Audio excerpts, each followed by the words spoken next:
So I'm going to continue with my review of Gary Gygax's Greyhawk novels, and up next is City of Hawks. Today on Greyhawk.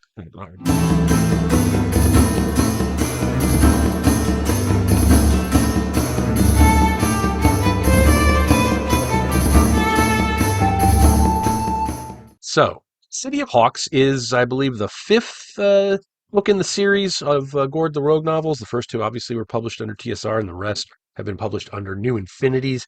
Um, Honestly, this is my least favorite book in the series. It's somewhat disjointed because what the whole concept here is it goes into like the hidden backstory that you didn't get in the first couple of novels about Gord's origin.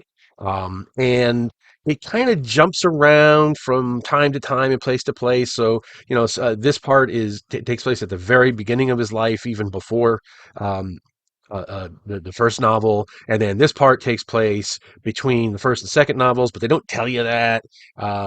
It gets overly descriptive in places, and it's just kind of it's not it's just not up to the standard of the other books in the series so far. To be honest, the best part of this book is this: he put in a map of the city of Greyhawk.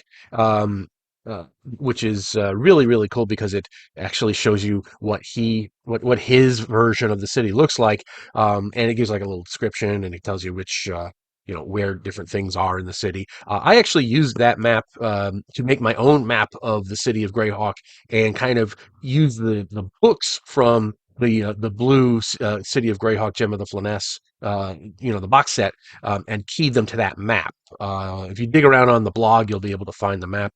And some other people were kind enough to take my map and then color it and stuff like that. Yeah, I think you'll be able to find those things. I'll try to dig it up myself and put a link in the description. But the book itself, it's just, I mean, there's some interesting stuff in here. When he revisits the place where he killed Theobald, the beggar master, is interesting, and there's stuff on that takes place on the demi-plane of shadows, which, yeah, it's interesting, and it's obviously based on the notes he had for Shadowland, which was going to be an adventure module that never actually got published. It's very clear that's what he was doing. He was just kind of doing an info dump to get all this stuff out of how the Flame of Shadow works. But on the whole, because it really feels like all it's doing is filling in gaps and explaining why Gord is it is going to be the most important person in the universe, as opposed to just being a very talented thief acrobat. I think that's what really does it for me, or doesn't do it for me. The text itself is fine. It's Gygax. He writes a certain way, and if you like it, you like it. I do. With the big highfalutin words and flowery language and stuff. If I can read H.P. Lovecraft, this is no problem. But it's like I say, it just feels disjointed, and it marks the beginning of Gord turning into a Mary Sue. Now, the fact that this was I'm guessing that this was written after he departed TSR, makes me want to say that this marked the start of when he wanted to like kind of get back at TSR. And which we'll get to when we get to the final couple of books in the series. But it's, on the whole, um, it's worth reading if you're into the series. But just be aware, it's not as good as the first four, and it's not as good as the last two, honestly. So it's kind of a bridge you got to cross to get to the final good stuff. But it gives you a lot of information about the city, of course, and about the setting.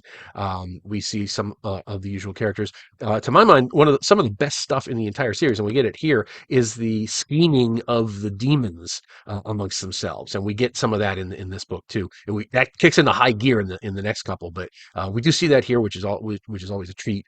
Um, and like I say, if you can find it, definitely get it. It's the weakest of the series, but it's still an important part of the series because it does lay up a lot of stuff that's going to get referenced later on.